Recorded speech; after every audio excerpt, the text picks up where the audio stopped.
राजकुमारी के जादुई आंसू। महेंद्रगढ़ के राजा वीरेंद्र सिंह और उनकी पत्नी चंद्रकला बहुत ही दयालु शासक थे। उनके राज में उनकी प्रजा बहुत खुश थी।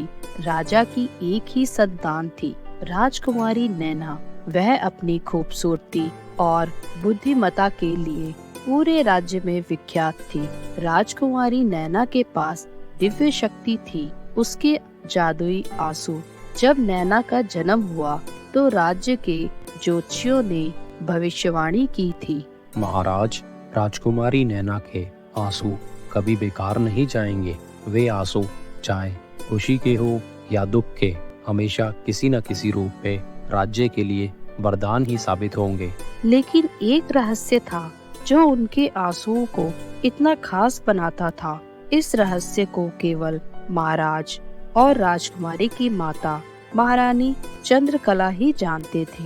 महेंद्रगढ़ की सीमाओं के पास एक घना और भयानक जंगल था जिसे भूतिया वन कहा जाता था। सभी का यह मानना था कि उस जंगल में काली शक्तियों का राज है।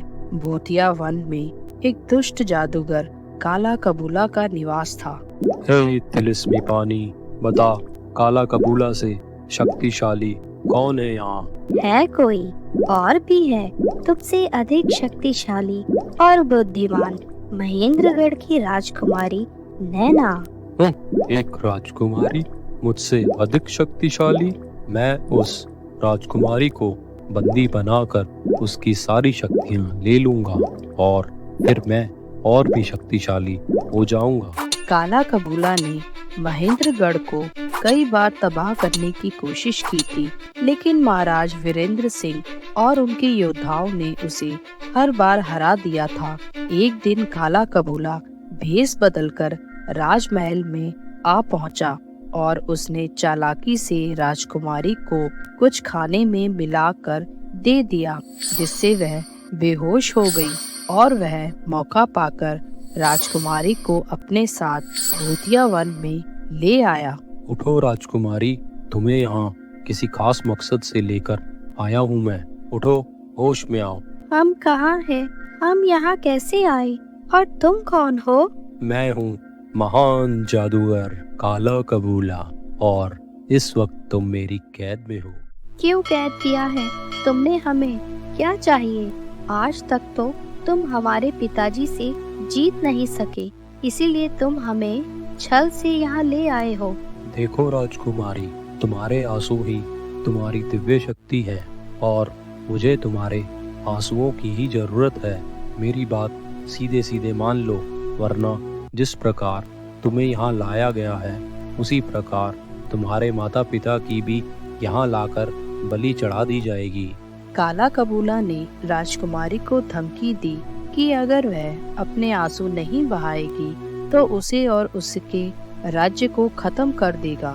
नैना ने अपने आंसू रोकने की पूरी कोशिश की, लेकिन वह काला कबूला की क्रूरता और उसके राज्य के भविष्य को सोचकर ही रो पड़ी। जैसे ही राजकुमारी के आंसू धरती पर गिरे, एक अद्भुत घटना घटी।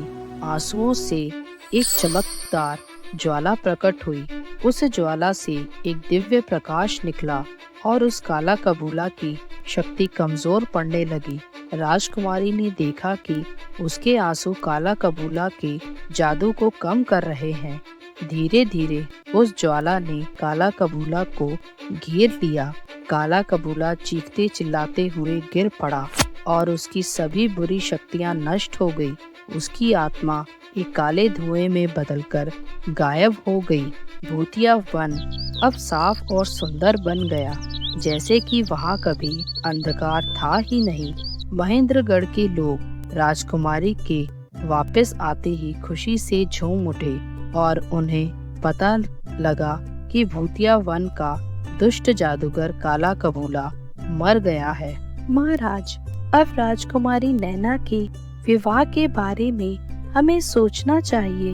हाँ महारानी, हम भी इसी विषय में विचार कर रहे हैं। हमने राजज्योतिषी से बात की है। उन्होंने हमें पड़ोसी राज्य प्रतापगढ़ के राजकुमार सूर्य सिंह के बारे में बताया है। वह हमारी नैना के लिए सभी प्रकार से योग्य है। तो फिर इंतजार किस बात का है? आप जल्दी से उनके राज्य में संदेशा भिजवा दीजिए। हमने अपने सैनिक विवाह प्रस्ताव लेकर उनके राज्य के लिए पहले ही रवाना कर दिए हैं। उनका जवाब आते ही विवाह की तैयारियां शुरू कर देंगे। वैसे भी वह हमारे पुराने मित्र हैं, तो उन्हें भी कोई आपत्ति नहीं होगी। कुछ ही समय में राजकुमारी नैना और सूर्य प्रताप की शादी पक्की कर दी जाती है। विवाह के पश्चात राजकुमारी नैना प्रतापगढ़ आ जाती है। राजकुमारी नैना, आज हम शिकार के लिए जा रहे हैं, क्या आप भी हमारे साथ चलेंगी? नहीं राजकुमार, मुझे इस प्रकार निर्दोष जानवरों को मारना बिल्कुल पसंद नहीं है। मैं तो कहूँगी कि आप भी शिकार पर ना जाएं। और इस तरह राजकुमारी के मना करने के बाद भी राजकुमार शिकार पर चले गए। वहाँ पर घने जंगल में वह फंस गए और कुछ जंगली शिकारियों ने उन पर हमला कर दिया और राजकुमार घायल अवस्था में ही राजमहल वापस आए। महाराज, राजकुमार की स्थिति बहुत गंभीर है। तीर इनके दिल को भेद गया है। इनकी सांसें टूट रही हैं। इन्हें बचाना अब किसी के बस की बात नहीं है।